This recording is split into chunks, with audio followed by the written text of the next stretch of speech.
panagutin si Sara Duterte.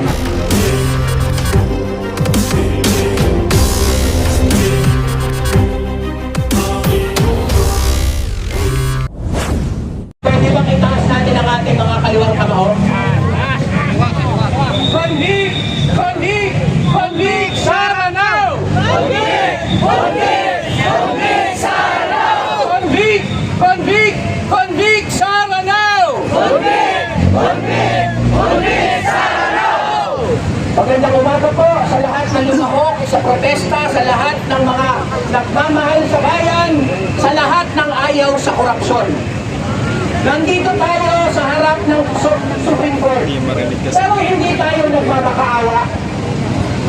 Ang Korte Suprema ay inaatasan ng taong bayan ngayong araw para baliktarin ang kanilang desisyon noong nakaraan at ipagpatuloy ang impeachment trial sa Senado laban kay Sara Duterte. Yun ba yung ating kahilingan ngayong araw? Napakalinaw po, simple lang, para sa interpretasyon naming mga manggagawa. May nalustay na pera, may ninakaw na pera, pera ng taong bayan, pera ng mga manggagawang naghihirap. Pero dahil dito sa desisyon ng Korte Suprema at ng sagwatan ng Senado, may nawalang pera pero walang mananagot. Papayag ba tayo? Ano yun, magic? Uso talaga sa Pilipinas yung magic. Pera ng taong bayan nawawala, walang nananagot. Tignan po natin mabuti ang kalagayan ng ating bansa. Napakaraming walang trabaho na mga manggagawa. Napakababa ng sahod sa Pilipinas. Mayorya sa naka-empleo ay pawang mga kontraktual. Napakataas ng presyo sa mga pangunahing bilihin. Winawasak ang komunidad ng mga maralitang lungsod. Pinapalayas ang mga maliliit na mangingisda habang binubomba ng berdugo ng mga militar ang kanayunan, lalong-lalo na ang Mindoro, kasama ang mga komunidad ng katutubo. Umakyat na sa mahigit 7 trillion pesos ang utang ng Pilipinas. Napakatindi. Pumayag pa si Bongbong Marcos na gawing imbakan ng armas pandigma ang Pilipinas. Yan po ang itsura ng ating bayan. Sa kabilang banda, lugmok sa kahirapan at kagutuman ang mayorya ng mamamayang Pilipino.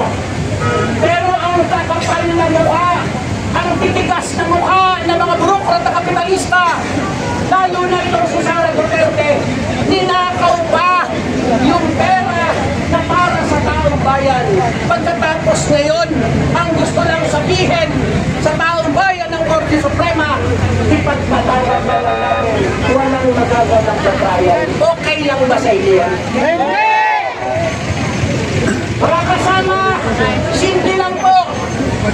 Kapag kami mga manggagawa ang nakalabag sa company rules and regulation, ang isang sigurado, pagpapaliwanag ka sa opisina ng kumpanya.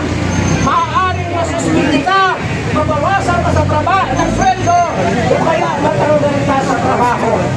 Eh bakit si Sara Duterte ayaw papalagutin ng rehimen ni Bongbong Marcos? Ano ba ang meron? Bakit pa sila ay nagtatagipan sa isa't isa? Kapag kami mga manggagawa ay hindi na maresolba ang usapin sa pagitan ng kumpanya at ng kapitalista, walang ibang sandata ang mga manggagawa kung hindi itigil ang huelga katulad ng ginawa ng Nexperia at nagtagumpay ang mga manggagawa. Ang ibig lang sabihin mga kasama, kapag patuloy na nagmatigas ang Korte Suprema para baliktarin ang kanilang desisyon, kapag patuloy na nagmatigas ang Senado na litisin si Sara Duterte laban sa kanyang korupsyon, ano ang gagawin natin? Tutulangan nila ba tayo?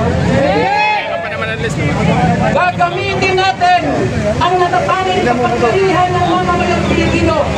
Hindi pa tapos ang boxing, hindi pa tapos ang labanan. Napakalawak po ng kalsada.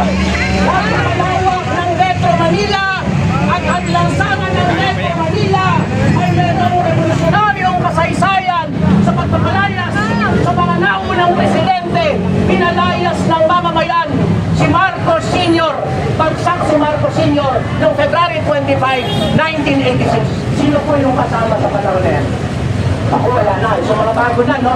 Ito yung mga bagong henerasyon. Bumagsak. Matindi rin ang korupsyon. At gambling sa panahon ni Estrada.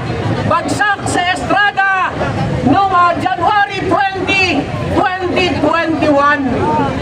Hindi po ba? Kaya ang sinasabi lang natin sa Supreme Court, wala kayong pagbibilian kung hindi pumangig sa taong bayan. Pero kailangan din maintindihan, lalong-lalo na ng mga kababayan natin, mga kabataan ngayon na hindi na inabutan ang panahon ng Marcos Sr., hindi inabutan ang panahon ni Estrada. Sa totoo lang po, ang lipunang Pilipino ay magkakasabwat at pinaghaharian ng malakolonyal at malapudang na kaayusan sa pangunguna ni Marcos Sr. Magkakasabwat po ang executive, ang legislatura at ang hudikatura laban sa mamamayang Pilipino. Kaya po, mula sa araw na ito, tuloy-tuloy tayong tumungo sa mga komunidad, sa mga eskwelahan, sa mga opisina, sa mga panayunan para pagpunag ang pangangailangan. Wala tayong ibang maaasahan kung hindi ang pagkilos ng mamamayang Pilipino para panagutin si Sara Duterte, panagutin si Bongbong Marcos at ang buong sistemang malakolonyal malapilal, lalong-lalo na ang mga burokrat na kapitalista magnanakaw sa pondo ng taong bayan. Kaya mga kasama at mga kababayan, tanganan natin ang ating sentral na tungkulin at malakas natin isigaw, imperialismo! Ibasa! Prata kapitalismo! Ibasa! Feudalismo! Ibasa! Convict! Convict! Convict sa ano? Convict! Convict! Convict sa Ayan mga kasama, mga kababayan, napakinggan na natin ang hinaing ng iba't ibang mga grupo na nagpahayag ng kanilang pagkondena sa pagpigil sa impeachment ni Sara. Nagpahayag ng kanilang hinaing. Malinaw na isa itong issue na nagpapagalit at nagpapakilos sa nagsalaksamang mamamayan.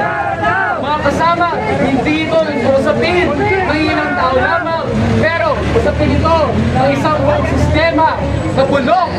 At ano mga kasama ang dapat gawin sa isang sistemang bulok? Ano ang dapat gawin? Kayo nga nagsabi, kailangan palitan na natin ito. Kaya tuloy-tuloy ang ating paglaban, mga kasama, at